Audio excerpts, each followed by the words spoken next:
This is the area where یہ وہ جگہ ہے جہاں پاکستانی صحافی ارشد شریف کی اتوار کی رات کو ہلاکت ہوئی۔ right behind me here you can see we are having میرے بالکل پیچھے آپ دیکھ سکتے ہیں کہ ڈیٹیکٹیوز یا کینیا کی کرمنل انویسٹیگیشن کے ہومسائیڈ ڈپارٹمنٹ کی ٹیم اتوار کی رات کو تقریباً 10 بجے ہونے والے اس واقعے کی تفتیش کر رہی ہے۔ in Kajiado West. It's a very remote یہ کجاڈو ویسٹ کا علاقہ ہے جو کینیا کے دارالحکومت نیروبی سے تقریباً 100 کلومیٹر جنوب میں واقع ہے۔ اس علاقے میں زیادہ تر ریگستان اور جنگلی جھاڑیاں ہیں اور بہت ہی کم آبادی ہے۔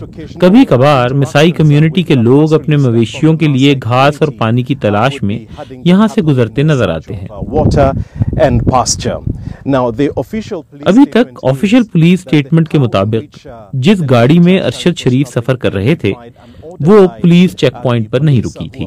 اس چیک پوائنٹ پر پولیس نیروبی میں ایک اغوا کی رپورٹ کی وجہ سے موجود تھی اور اس میں ملوث گاڑی کی تلاش میں تھی۔ particular car that was said to be linked with a kidnapping case within Nairobi. So the moment they defied the police نے شک کی بنیاد پر جب ارشد شریف کی گاڑی کو رکنے کا حکم دیا تو ان کی گاڑی نہیں رکی، جس پر پولیس نے ان پر فائرنگ کی۔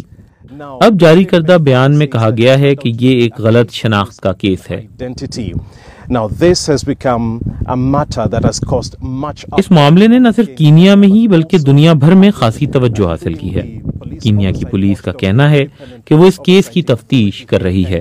یہ سب کچھ ایک ایسے وقت پر ہوا ہے جب کینیا کی اسپیشل سروسز یونٹ کے 4 پولیس اہلکار ماورائے عدالت قتل اور جبری گمشدگی کے الزامات کے کیس میں زیر تفتیش ہیں۔ extrajudicial killings and forced disappearances. Now this unit Kenya کے نئے صدر ولیم روٹو نے اپنی پہلی تقریر میں اس یونٹ کو ختم کرنے کا اعلان کیا تھا، کیونکہ اطلاعات کے مطابق اس یونٹ پر انسانی حقوق کی خلاف ورزی کے الزامات ہیں۔